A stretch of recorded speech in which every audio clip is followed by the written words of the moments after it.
The Epstein drive, a rocket engine powered by plasma, fast enough to generate gravity, and something there is next to no information on. So I've decided to have a go at explaining it myself. A big thank you to the people of the Expanse subreddit, by the way. I'm in no way an expert, and their explanations were a big help as a starting point.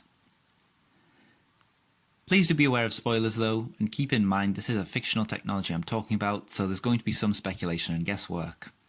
To start with, the Epstein drive doubles as a nuclear fusion reactor, something we're currently developing to replace nuclear fission reactors. Fusion reactors work by fusing lighter elements like hydrogen and helium into heavier elements. The Epstein drive does this by pulsing fuel pellets with lasers. This heats their atoms to about 100 million Kelvin, where they fall apart and turn to plasma. To stop the plasma melting through the reactor walls, the Epstein drive uses magnetic fields to confine the plasma. This works because the particles of plasma are charged, but as the atoms fuse, they leave leftover neutrons which contain most of the fusion energy.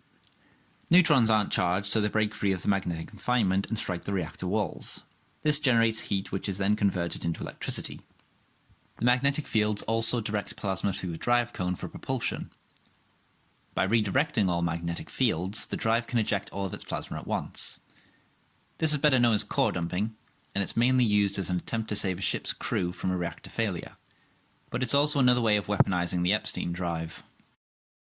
On a small side note, the magnetic confinement can't prevent contact between plasma and other particles. The drive plume would vaporize the particles, likely damaging the drive in the process. This is why ships instead use their surprisingly powerful RCS thrusters when landing within an atmosphere. Anyway, getting back on track. There are two ways of propelling a rocket, using the energy of a fuel or the mass of a fuel.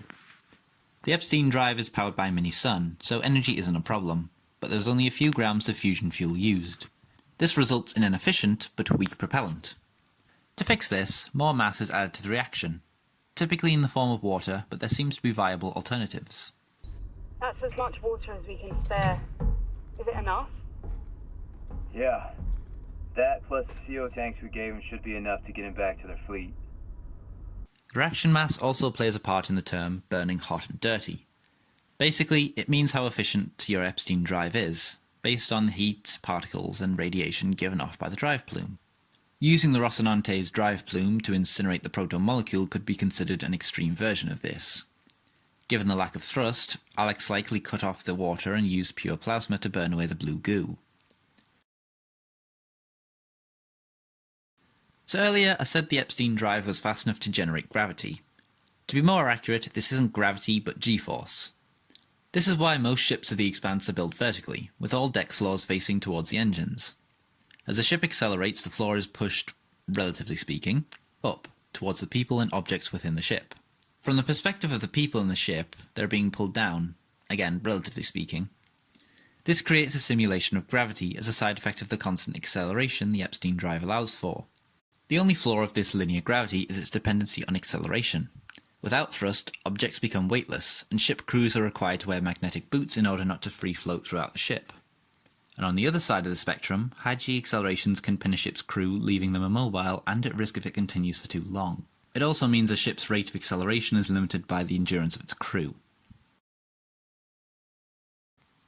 The law shows this is how Solomon Epstein, the creator of the Epstein drive, was killed by his creation during its initial test flight. The drive also allowed Mars to break free of Earth and become independent, as well as paving the way for the colonization of the belt.